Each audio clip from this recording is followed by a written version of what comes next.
Hola, soy María Ángeles Fernández y hablo en representación del grupo formado por Juan Jesús Díaz, Ausiàs Farré, Antón Fernández y yo.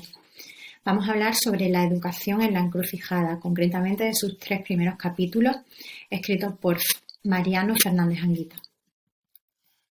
Nos detendremos en la educación, sobre todo, vista desde un mundo global, posnacional, un entorno digital, post-Gutenberg, y una época transformacional neomoderna. Empezando por el primer capítulo, un mundo global postnacional. Los años comprendidos entre 1945 y 1973 se consideran los de mayor igualdad por el ascenso del trabajo frente al capital. Se produce un cambio de la comunidad agraria tradicional al moderno capitalismo nacional.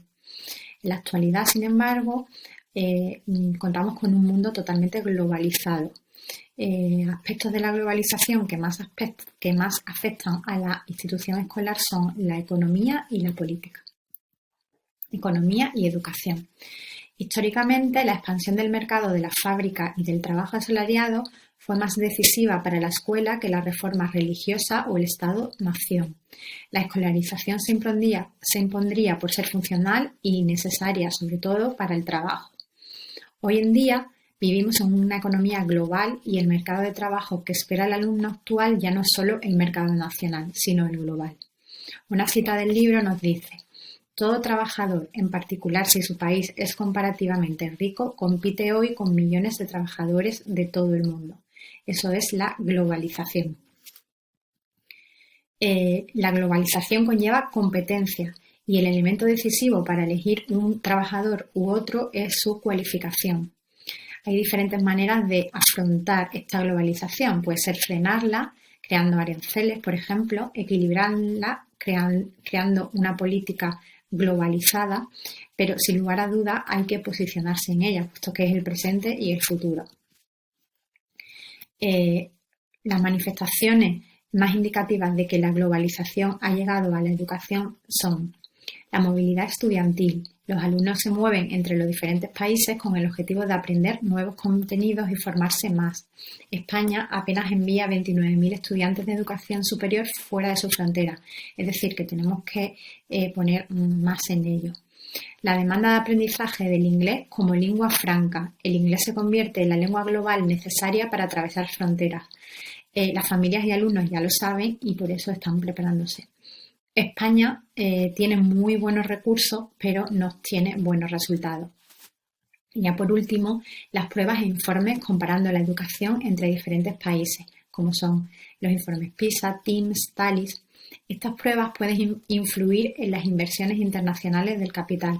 Por ejemplo, una empresa que esté buscando personal altamente cualificado tecnológicamente buscará en el informe PISA qué países quedan mejor tecnológicamente.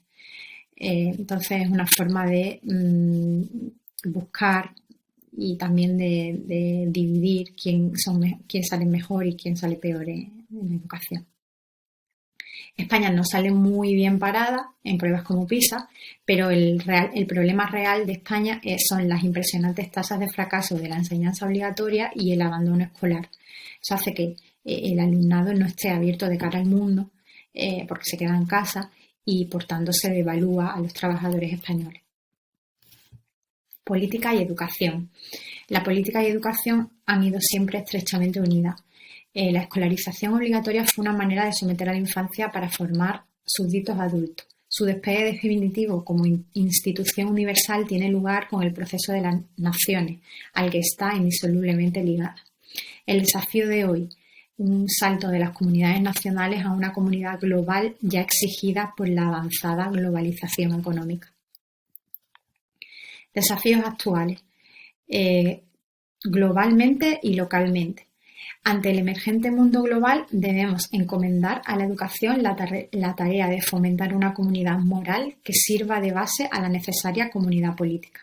Esto requiere adoptar la perspectiva de la pertenencia a la humanidad, no solo a la nación, poner énfasis en los derechos humanos, dar el peso correspondiente a la historia mundial y regional, aprender una lengua compartida, lengua franca, o sea, el inglés. a nivel local, reconstruir la comunidad nacional y ayudar a reconstruir la comunidad local. La escuela ha de desempeñar un papel generador desde la propia esfera local, porque ninguna institución puede hacerlo como ella. ¿Cómo se puede hacer? Implicación de los poderes locales y transfiriéndoles competencias. Apertura a la comunidad de los centros. Los centros están mucho tiempo cerrados, deberían de abrirse más. Actitud abierta a la cooperación con el entorno, voluntariado, organizaciones juveniles, grupos de autoayuda. La educación, la institución, tiene una paradoja y es que es una institución global. De hecho, se parece mucho más los sistemas educativos entre países distintos que, por ejemplo, entre empresas o religiones. Pero a la vez es una institución local que es utilizada y se presta a cultivar la diferencia local. Es decir, que a la vez es global y local. Entramos ya en el capítulo 2, un entorno digital post-Gutenberg. El segundo gran cambio para la escuela es la digitalización, que llega a todos los ámbitos de la vida y es difícilmente separable de la globalización. Este nuevo entorno digital afecta a la educación desde muchos ángulos. Nosotros nos vamos a detener en el mercado de trabajo y el surgimiento de un nuevo entorno comunicacional. El trabajo en el capitalismo informacional. Surge una tercera revolución industrial que es debida a la digitalización, globalización y gestión de la información. Con respecto a educación, dos consecuencias importantes. Hay una destrucción de una amplia gama de empleos en la clase media se ve muy afectada y mayor cualificación, se requiere una mayor cualificación para tener oportunidades sociales. Esta superabundancia de información convierte en escaso el conocimiento. Hay mucha información, pero hay que saber elegir cuál es la buena información. Entonces, el conocimiento se ve regularizado porque no sigue el ritmo de información. El trabajador local compite hoy en día con un trabajador global, puedes trabajar desde cualquier parte del mundo para hacer lo mismo, las máquinas que poco a poco se han ido metiendo en el mercado laboral y el autoservicio. Por ejemplo, antes tenías que ir al banco y había una persona, el cajero, que te ayudaba a hacer todas las cosas. Ahora tú te metes en internet y con una aplicación puedes hacer su trabajo. La educación frente a este nuevo escenario laboral. La escuela giraba en torno a la lectoescritura y el contenido del libro de texto. Ahora se transforma en la llamada galaxia Internet. Toda la información está en Internet. ¿Por qué no ha cambiado apenas la institución escolar? La escuela rechaza, elude o trata de domesticar la tecnología de hoy para hacer lo mismo que venía haciendo. Se escuda en que es una institución obligatoria, imprescindible, ventajista y sin alternativa clara. Se aprovecha de ello. Entonces, la escuela es una institución que debería preparar a los jóvenes para la vida adulta en todas las esferas y el mundo que le espera a los alumnos es un nuevo entorno digital en muchos aspectos. Entonces debería poner especial interés en prepararlos también para ese nuevo entorno, no ofrecer la resistencia que está ofreciendo generalmente. Vamos a hablar de la brecha digital. Cuando comenzó a verse el importante desarrollo de la informática y de Internet, surgió la alarma de las desigualdades sociales en el acceso de las mismas. Surgió lo que se conoció como primera brecha digital, tener un ordenador o no, tener conexión a Internet o no. Con el tiempo surgió la segunda brecha digital, que además del acceso a información era importante por el uso que se hacía de esa información. Distintos usuarios y distintos grupos sociales podían utilizar esa información de distintos modos. La brecha primaria ha resultado ser relativamente efímera, porque el ritmo de difusión ha sido más rápido que cualquier tecnología anterior. Sin embargo, la brecha secundaria es bastante más importante, tiene más efectos y la cuestión es qué conlleva esa brecha secundaria sobre el logro escolar. Se han hecho estudios y han surgido dos sorpresas. A más tiempo en ordenador, peores resultados. Los hijos de las familias de menor nivel educativo dedican más tiempo al entretenimiento. Y después, actividades digitales que sí tienen efectos positivos en el logro escolar. Por ejemplo, la variedad de actividades en Internet es bueno y positivo para el logro escolar. Y los videojuegos, que sorprendentemente son altamente motivadores y formativos. Por último, vamos a hablar de una época transformacional neomoderna. Lo distintivo de este tercer cambio es el alcance cualitativo y cuantitativo para una misma generación. Es decir, no hablamos de una generación que va a vivir un mundo distinto al de sus padres y profesores, sino que como adultos vamos a vivir en un mundo diferente a aquel en el que crecimos y vamos a trabajar en un mundo distinto a aquel para el que nos formamos. Se trata, por tanto, de un cambio intrageneracional, es decir, en una misma generación va a existir cambios. Consecuencias del cambio de ritmo intrageneracional. Esta aceleración del cambio rompe las viejas coordenadas espaciotemporales de enseñanza y aprendizaje.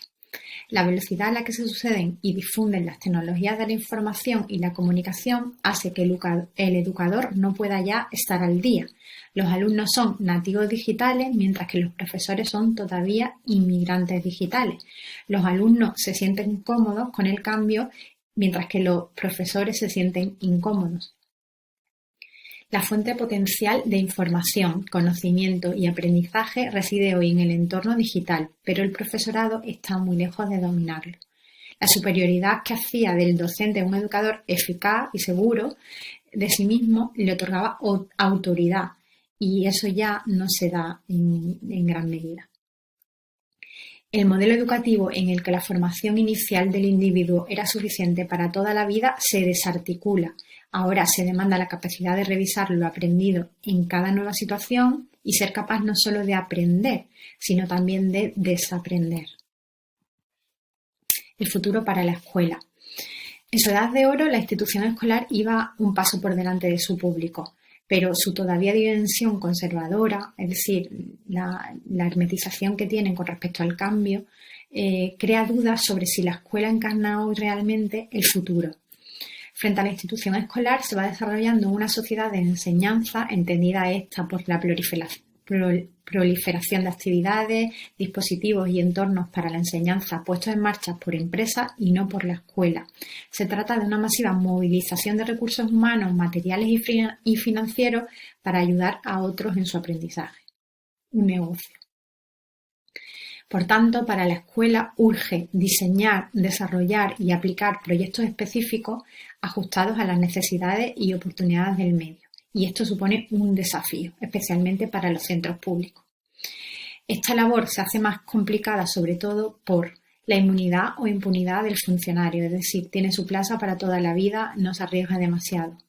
La elevada rotación de los puestos. Por ejemplo, un profesor que empiece a aplicar tecnologías TIC en sus clases, se va el profesor y el colegio vuelve otra vez a el mismo método. Debilidad ejecutiva de la dirección. La dirección tiene que estar mucho más preparada para enfrentar todos estos cambios. La escuela necesita, por tanto, integrarse más con la comunidad, convertirse en escuela red.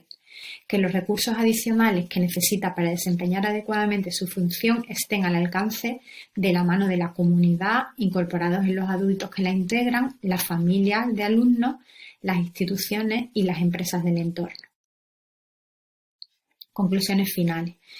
Estas tres lecturas, como son los tres primeros capítulos de un libro, están bastante relacionadas y sobre todo hablan de los cambios que estamos sufriendo a nivel global y especificándose o centrándose en la educación. Hablando nosotros, hemos decidido que una de las cosas más importantes que sacamos de esta lectura es la importancia de las políticas y los medios económicos en la educación.